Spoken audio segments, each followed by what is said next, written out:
Deputy commissioner Nankana Sahib Zahid Parvez बड़ाइच ने कहा है कि मौसम बहार के दौरान शजरकारी मुहिम के तहत जिला भर में 8,22,000 नए पौधे लगाए जाएंगे, जिनके लिए जिले इदारों को टारगेट दे दिया गया है।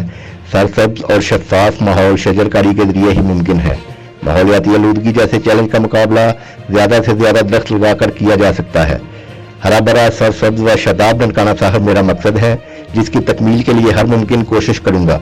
उन्होंने इन ख्यालात का इजहार मौसम बहार के दौरान जिला भर में जारी शजरकारी मुहिम के जायजा इजलास की सदारत करते हुए किया। Additional deputy commissioner general Syed आसन रवा, additional deputy commissioner finance Rana Amjad Ali, divisional forest officer Muazzam Saeed, range forest officer Nankana Mohammad Ikram, SDO जंगलात तहसील Zulfiqar Ali, CEO health doctor Mohammad Rashid Khan, deputy director college Haider Ali Dogar समेत दीगर जिली अफसरान ने इजलास में शिरकत की।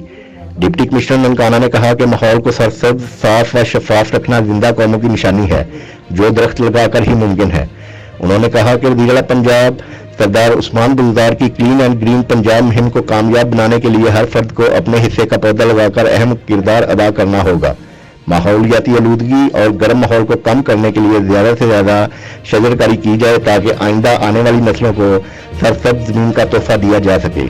डिप्टी कमिश्नर ननकाना साहिब जाहिद परवेज बड़ाइच ने मजीद कहा कि जिस जज्बे से पौधे लगाए जा रहे हैं, हम सबकी जिम्मेदारी है कि इनकी निगहदाश्त की जाए, ताकि इन्हें परवान चढ़ाकर हुकूमत की काविशों को अमली जामा पहनाया जा सके। इस मौका पर additional deputy commissioner finance and planning Rana Amjad Ali ने जिला महकमा जात को दिए जाने वाले नए पौधों के टारगेट से डिप्टी कमिश्नर को आगाह किया। उन्होंने बताया कि मौसमी बहार के दौरान जिला भर में कुल 8,22,000 नए पौधे लगाए जाएंगे, जिनमें से महकमा एजुकेशन 50,000, महकमा सेहत 25,000, डीडी कॉलेज 5,000, महकमा ज़राअत 4,000, जिला काउंसिल और डीडी लोकल गवर्नमेंट 20,000, माहौलियात और industries 4,000, highways 2,000, rescue 1122 2,000, cooperative 500, ports 1,000, life stock 2,000, civil defence 500 समेत दीगर जिले इदारे नए पौधे लगाएंगे।